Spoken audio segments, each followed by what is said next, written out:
Fly me over the moon until the sun needs to rise. The first time Elias saw Lyra, she was chasing a monarch butterfly through a field of wild poppies, her laughter echoing like wind chimes in the late afternoon sun. He was 28, a man etched with the quiet resolve of an old oak, and she, a vibrant 22, a meadowlark in human form. Their paths weren't meant to cross, not then, not like this. He was on his way to an airport, a one-way ticket to a life meticulously planned out, a life that didn't include impromptu detours for chasing ephemeral beauty. Yet, his rental car, for reasons he'd never truly understand, veered onto that unpaved road, drawn by a force more potent than any GPS. Their eyes met over the flutter of orange and black wings. A jolt, a recognition so profound it bypassed their conscious minds and resonated deep within their souls. It was as if their spirits, untethered by time and circumstance, had known each other for centuries, only now their human vessels were catching up. The butterfly, a silent witness, landed gently on Lyra's outstretched finger, its wings slowly fanning open, mirroring the unfolding wonder in Elias's chest. "You caught it," he said, his voice a low rumble. Lyra smiled, a radiant bloom. "Or it caught me." Her gaze, as deep and mysterious as a midnight sky, held his. "They say butterflies are spirits, you know. Messengers." He felt a sudden, inexplicable lightness, a shedding of the carefully constructed weight he'd carried for years. "What message do you think this one brings?" She looked at the monarch, then back at him. "A new beginning, perhaps, or a continuation?" They spent the rest of the day talking, under the benevolent gaze of the waxing moon that began to climb the azure canvas. Elias missed his flight, missed his meticulously planned future, and felt not a single pang of regret. Lyra, a budding artist, spoke of her dreams of painting murals that whispered secrets, of finding beauty in forgotten corners. Elias, a quiet historian, shared his fascination with the echoes of the past, the stories etched in ancient stones. Their dialogue wasn't just words, it was a weaving of their inner landscapes, a tapestry of shared vulnerabilities and unspoken hopes. "I feel like I've known you forever," Lyra confessed, her fingers tracing constellations on his arm as the first stars pricked the darkening sky. "Like our souls were just waiting for our bodies to catch up." He held her hand, her touch a balm to a longing he hadn't known he harbored. "Forever feels too short, somehow, like we're just getting started." Their love unfolded under the silent observation of the moon, which seemed to grow fuller, brighter with each passing day. They'd meet in secret, in hushed gardens, by quiet lakes, their conversations stretching late into the night. The moon became their confidant, its silver light illuminating their nascent dreams and unspoken fears. Elias would watch Lyra, her silhouette against the lunar glow, and feel an ache so sweet it bordered on pain. He was supposed to leave. He had a life waiting for him, a commitment made, a path meticulously laid out before he'd stumbled into this vibrant, chaotic, soul-altering love. One night, under a particularly luminous full moon, Lyra leaned her head on his shoulder, her voice a soft murmur. "Elias, we can't keep living like this. This borrowed time. It's exquisite, but it's fragile." He tightened his arm around her, the weight of his other life pressing down. "I know, my love, I know." He had tried to break free, to untangle himself from the threads of his past, but the knots were tighter than he'd imagined. Responsibilities, expectations, a sense of duty that felt like an unbreakable chain. "But how do I let you go? How do I walk away from the very air I breathe?" Tears welled in her eyes, reflecting the moonbeams. "And how do I ask you to stay, knowing what it means for you to abandon everything? Our love. It's a beautiful tragedy, isn't it? We can be together, yet we can't let go of what holds us apart."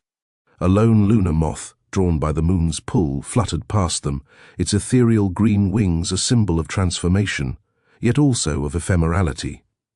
Lyra reached out, and it landed on her finger, its delicate antennae quivering.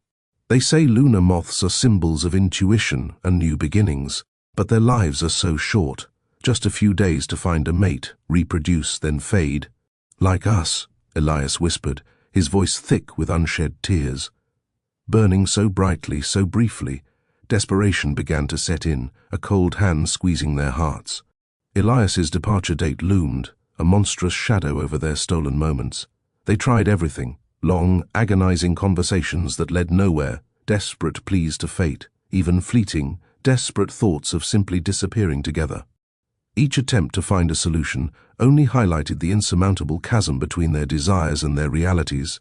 One rain-swept afternoon, they found themselves in their usual spot, a hidden alcove by a rushing river. The sky was weeping, mirroring their internal turmoil. Lyra, her face pale, her eyes hollow from sleepless nights, looked at him with an intensity that pierced his very being. "Elias," she began, her voice trembling, "I can't bear the thought of a world without you in it. But I also can't bear to be the reason you lose everything you've worked for, everything you are. What do we do? What do we do?" Her voice rose, a desperate plea. "My soul aches for you. It screams your name. But my heart tells me to set you free, even if it shatters me." He pulled her into his arms, holding her so tightly he felt her ribs against his. "And my soul, Lyra, it's bound to yours. I feel you in my bones, in the beat of my heart. How can I leave a part of myself behind? I want to fly you over the moon until the sun needs to rise, to keep you in the perpetual twilight of our love, away from the harsh light of reality." They clung to each other, two shipwrecked souls on a tiny raft, the stormy sea of their circumstances threatening to engulf them. Hope flickered, then dimmed, then sparked again, a relentless cycle of agonizing possibilities and crushing limitations. They spoke of the what-ifs, the alternate realities where their love was simple, unobstructed. The day of Elias's departure arrived, a brutal dawn. They met at their special field, the one where they first saw each other, now devoid of poppies but teeming with the silent, spiritual presence of countless unseen butterflies. The air was heavy with unspoken words, with the weight of an impending loss that felt akin to death. "This isn't goodbye," Lyra said, her voice a fragile whisper, her fingers tracing the lines on his palm. "It can't be. Our souls are interwoven, Elias. They will find each other again. They have to." He cupped her face in his hands, his thumbs gently wiping away the tears that streamed down her cheeks. "Every moon I see, every butterfly that flutters past, will remind me of you, and I will look for you in them, my love. I will always look for you." He pulled a small silver pendant from his pocket, a delicate crescent moon, with a tiny, etched butterfly. "For you," he said, his voice raw with emotion, "so you know that no matter where I am, I'm always under the same moon, always guided by your light, always connected by the wings of our shared spirit." She put her hand over his, her grip fierce. "Fly me over the moon until the sun needs to rise, Elias. Keep me in that place. I'll be there with you, always." He held her one last time, a desperate, soul-speaking embrace that held all their unfulfilled dreams, all their longing, all their agonizing love. The sun, a cruel harbinger of reality, was beginning to tint the eastern horizon with gold, a stark contrast to the silver luminescence of their love. He knew he had to go, that the sun was indeed rising, demanding its due.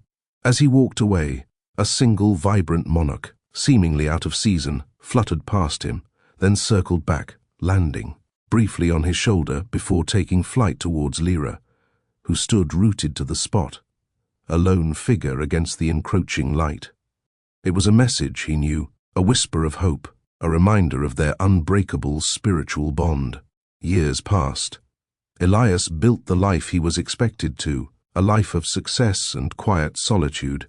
But every night he would look at the moon, and every time he saw a butterfly, a wave of profound longing would wash over him, intertwined with a fierce, unwavering joy for the love he had experienced.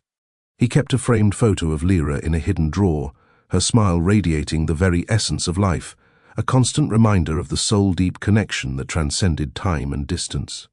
Lyra, too, continued her life, her art blooming, her paintings infused with a depth of emotion that captivated all who saw them. Her murals often featured the moon, luminous and watchful, and butterflies, vibrant and free, their wings carrying silent messages of love and hope.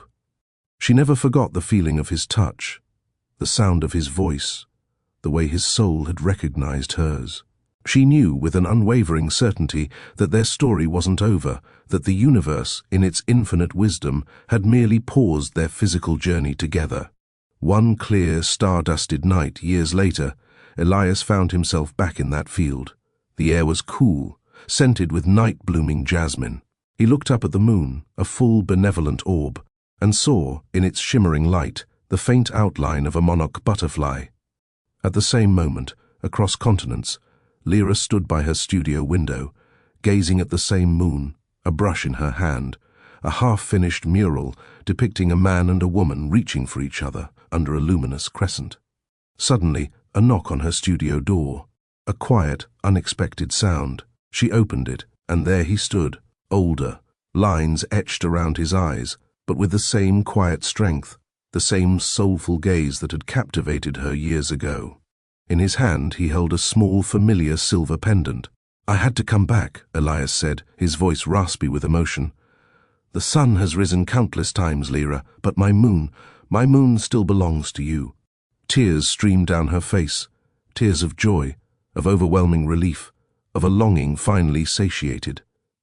"I knew you would," she whispered, her voice choked. "My soul never stopped looking for you." He reached out, and this time there were no obligations, no looming departures, no cruel realities. Just the quiet hum of two souls, finally reunited under the same vast, understanding moon, their journey together, after all this time, finally beginning anew.